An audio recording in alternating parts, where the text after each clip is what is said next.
later, plus-size model and author Tess Holliday is joining us to talk about her new book and sharing advice for women of all sizes.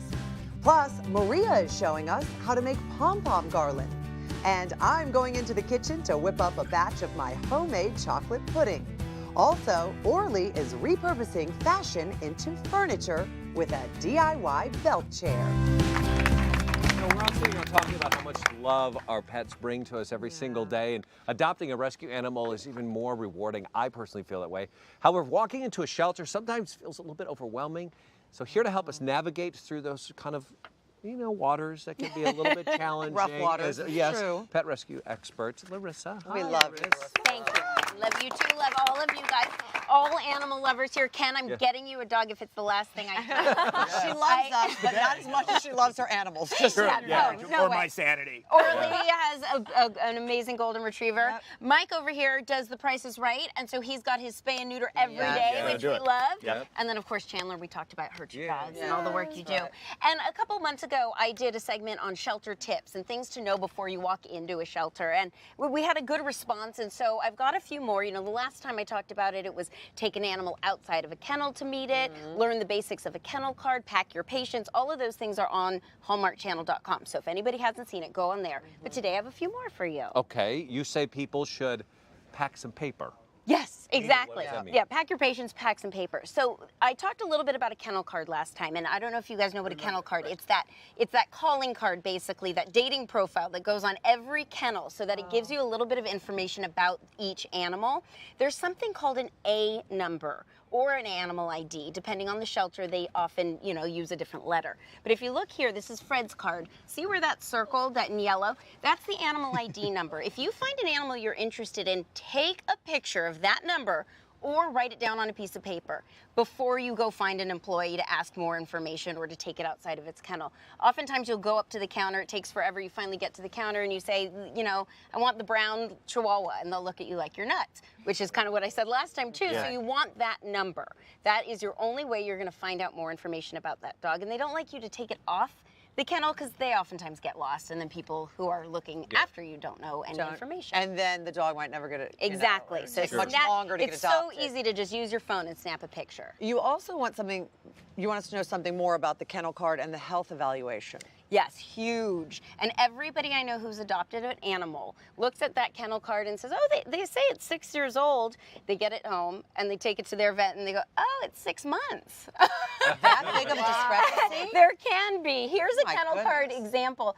Here, the shelter staff is spread thin, very thin, especially the vets. They look very quickly. This dog has 0 years, 0 months listed on it. They didn't even spend the time to worry about it. So obviously He's fresh. Yes, obviously. So, and that's a very big example, but there's another animal that I came across when I worked at the shelter that was listed as this cute little Pomeranian. You can't really see how cute it is in that picture.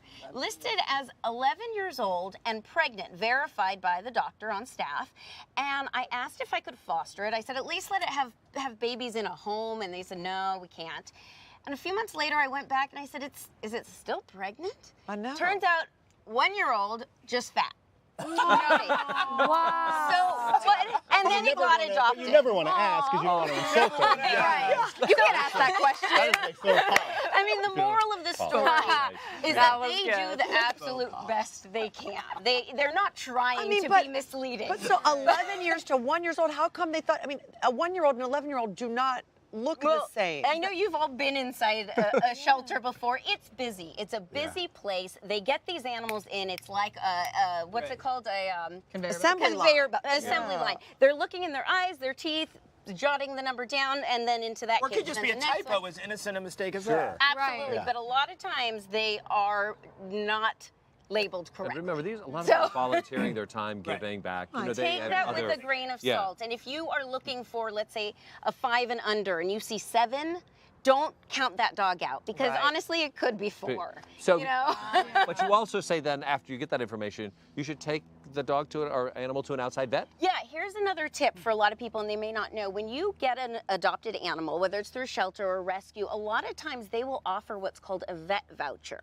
And if that's something important to you, you can call ahead and find out. And this is an example of one. Now, what that is, it means that you can take that animal, usually within 30 days of adopting it, to a vet that either that shelter partners with or a vet of your choice. It depends on the rescue and what their rules are, and get them looked over. It's a wellness exam. It's giving you peace of mind. Yeah. Now, I do want to say, if they run tests or blood work or x-rays, that's not free. Just want to make that clear. But the exam itself, which can be anywhere from $30 to $100, is waived. Well, is it like a car? Like you take the dog and go get it checked out before you make the commitment? Yes, I mean, technically, you rescue the dog, you fill out the paperwork, you pay the fee, you go to the shelter or the vet, and usually if there's a problem, you can go back to that shelter and discuss what to do. Okay. I'm not saying necessarily bring it back, but it gives you peace of mind. It kind of helps you guide you on what animal would be right for you. You also suggest, even before you get to the shelter, to enlist some help. Yes, so this is something a lot of people don't know about. It's like a secret in the animal world. Lean in, everybody. And it's so Turn the cameras off. So a